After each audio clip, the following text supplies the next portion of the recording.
उसको। एक है सामने वाले की केयर करना, एक है attachment. Care is love, attachment आपको फंसाता है। तो never act out of attachment, act out of care and love. आपको यह टेंशन हो रही है कि अगर उनको कुछ हो गया तो क्या होगा। अब क्या ये जो आपको टेंशन हो रही है इसके पीछे कोई वजह है? क्या वो अपनी केयर खुद नहीं कर सकते हैं? अगर ऐसा है तो you need somebody to take care of them. अगर वो फिजिकली उनको कुछ प्रॉब्लम है या कोई बहुत बड़ी बीमारी है जिस वजह से वो चल फिर नहीं सकते हैं या अपना ध्यान नहीं रख सकते हैं, तो फिर देन यू नीड समबडी जो कि उनका ध्यान रख सके उस टाइम के लिए जब आप वहां पर नहीं हो।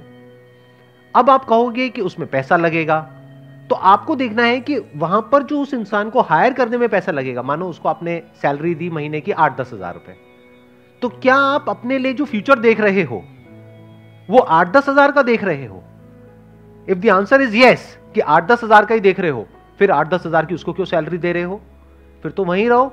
बट अगर अपने लिए फ्यूचर देख रहे हो 50,000 रुपए महीने का, 1 लाख रुपए महीने का, 5 लाख रुपए महीने का, तो अगर 10,000 रुपए महीने का देना भी पड़ गया अगले कुछ सालों तक कहीं से अरेंज करके, तो उसमें कोई बुराई नहीं है।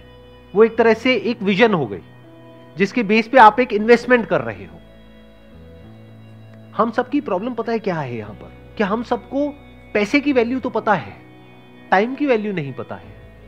मैं आपसे पूछूंगा आपके टाइम की क्या वैल्यू है, सोच में पड़ जाओगे मेरे टाइम की क्या वैल्यू है। और अगर आपको पता होगा तो आपको पता होगा कि कहां टाइम वेस्ट करना है, कहां नहीं करना है।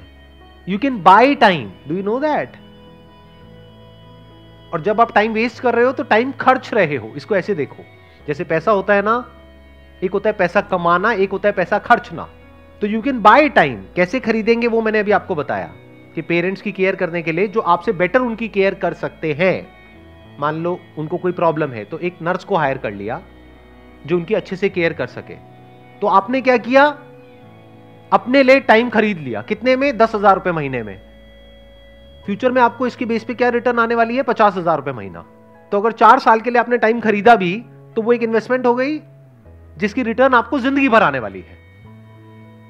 अपने आसपास में देखा है लोगों को सब्जी वाले से लड़ते हुए 5-5 रुपए के पीछे। और अगर आपकी कमाई इतनी है कि 5 रुपए आपके लिए बहुत बड़ा अमाउंट है, तब ठीक है, लड़ो। बट आपका लेवल है महीने का 20,000, 30,000, 50,000, मतलब दिन का कितना हो गया? 1,000, और आपने अपना 1 घंटा खराब कर दिया 10 रुपए के पीछे। ये समझदारी है? बेवकूफी है। इस टाइम को अगर कहीं और इन्वेस्ट करते, अपनी स्किल्स को अपग्रेड करने में, कुछ नया सीखने में, तो हो सकता है आपकी कमाई 10 या 15,000 रुपए महीने से बढ़ जाती। You are getting where I am coming from? आपको आंसर मिला आपके क्वेश्चन का? सर जैसे ये तो टेक्निकल पॉइंट्स हो गए सारे। अगर टेक्निकल पॉइंट में समझाते हैं पेरेंट्स को या किसी को, तो वो तो किसी बात के लिए कन्विंस कर लो जब टेक्निकल बात आ जाती है। बट वो बात टेक्निकल आती ही नहीं है ना, बात इमोशनल पे ही रह के खत्म हो जाती है वो। इसको आप इमोशनल अत्याचार भी बोल सकते हो कि बेटा तुम अगर चले गए तो मेरा क्या होगा, ये क्या होगा, वो क्या होगा। That is coming out of what? Attachment. They are attached to you, क्योंकि बचपन से आपको उन्होंने पाला है, पोसा है। ये पोसा क्या होता है मुझे नहीं पता, बहुत सुना है मैंने, पोसा है। पोषण, पालन पोषण। अच्छा, पोषण तो से आता है पोषण पोषण से। हाँ, आपका पालन पोषण किया है। Okay okay, got it.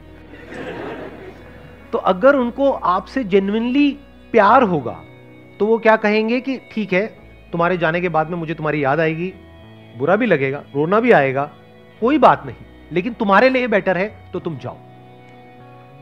अगर उनकी जो कंसर्न है वो टेक्निकल है तो टेक्निकल का इलाज है, इमोशनल है तो इमोशनल का कोई इलाज नहीं है।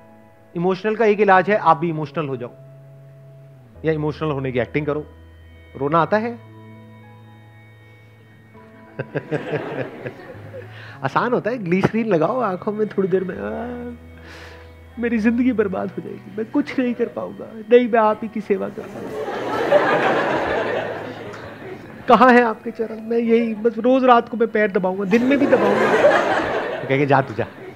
ज्यादा ओवर एक्टिंग तो नहीं हो गई? थोड़ी सी हो गई, बुरी तो नहीं लगी? इमोशंस में आपके पेरेंट्स आपको जो भी कुछ कह रहे हैं उन बातों को ज्यादा सीरियसली नहीं लेना है। और मेरी ये बात सिर्फ आज के लिए रेलेवेंट नहीं है, जिंदगी भर के लिए रेलेवेंट है। अभी तो आपकी शादी नहीं हुई है, शादी होगी ना? Yes sir. तो जब शादी होगी और आपकी वाइफ घर पे आएगी, सास बहू की लड़ाई होगी, तो क्या होगा? वहां पे टेक्निकल बातें होंगी? वो तो सर होती नहीं है कभी। इमोशनल बातें होगी, रोना धोना, ये वो, उसने ये कर दिया, उसने वो कर दिया, वो उसकी साइड है, वो उसकी साइड है। तू किसकी साइड है? मां की साइड है या बीवी की साइड है? ये सब बातें थ्योरेटिकल नहीं है, हर घर की कहानी है। अभी आप लोगों को समझ नहीं आएगी क्योंकि अभी तक बचे हुए हो। जब फंसोगे तो ऐसा फंसोगे, समझ नहीं आएगा चारों तरफ से। मैं फंस के निकल चुका हूं, तभी तो यहां पर बैठ करके हंस रहा हूं आप लोगों के सामने। इन सब प्रॉब्लम्स के मैंने सॉल्यूशंस निकाल लिए हैं, समझ लिया है बारीकी से कि इमोशंस क्या होते हैं और प्रैक्टिकल होना क्या होता है। लाइफ में जितना हो सके प्रैक्टिकल रहो। हैविंग सेड दैट, इमोशंस कभी ना कभी आपके ऊपर हावी होंगे। ऐसा नहीं हो सकता कि आपके ऊपर इमोशंस हावी ना हो या उनके ऊपर ना हो, तो उसको खींचो मत। कभी गुस्सा आ गया, कभी थोड़ा बहुत इमोशनल हो गए, ज्यादा इमोशनल हो गए, रो लिए, वो रो लिए, कोई बात नहीं। इस तरह से जब लाइफ में आगे बढ़ोगे ना, अनबायस्ड होकर के, प्रैक्टिकल होकर के, कूल एंड काम तरीके से, तो सुखी रहने के चांसेस बहुत ज्यादा है। नहीं तो अगर इस इमोशनल अत्याचार की पकड़ में आप आ गए तो भाई साहब ऐसा फंसोगे, चारों तरफ से ऐसा फंसोगे, हम क्या बताएं आपको, आप कैसा फंसोगे।